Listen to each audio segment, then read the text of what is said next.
হরে কৃষ্ণ। সকলকে শ্রী শ্রী রাধা গোপীনাথ মন্দিরের পক্ষ থেকে সফল একাদশীর শুভেচ্ছা জ্ঞাপন করছি। আজকে আপনারা দেখতে পাচ্ছেন যে মন্দিরের 13টি ময়ূর আছে। 13টি ময়ূরের মধ্যে এটি অনেক শান্ত এবং ভদ্র। এই ময়ূরটি মহারাজকে ছাড়া থাকতেই পারে না। ওকে ছেড়ে দিলেই মহারাজের কাছে এসে বসবে, মহারাজের কাছে আসবে এবং মহারাজের পাশে এসে বসবে।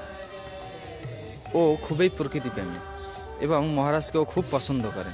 ও বুঝে যে বৈষ্ণবটা কি আসলে। এই যে সারাক্ষণ ঘোরাঘুরি করবে, মন্দিরের চারপাশে একদম ঘোরাঘুরি করবে। তারপর মহারাজ যেদিকে যাবে সেখানে গিয়ে বসবে, মহারাজের কাছে যাবে। এবং এই ময়ূর প্রাণীটি খুবই বিচক্ষণ প্রাণী। ও কোনো খাবার যদি কেউ দেওয়া হয়, কেউ বা কোনো খাবার দিলে সে খাবারটাও সঙ্গে সঙ্গে খাবে না এবং ও পরবর্তীতে সেই খাবারটি দেখে শুনে একদম খুব হিসাব করে সেই খাবারটা গ্রহণ করে। এই মন্দিরে আরও অনেক, মোট 13টি ময়ূর রয়েছে, তার মধ্যে এটি হচ্ছে অনেক ভালো। ও মহারাজের পাশে আসে, সাথে থাকে, ছেড়ে দিলেই মন্দিরে ঘোরাঘুরি করে।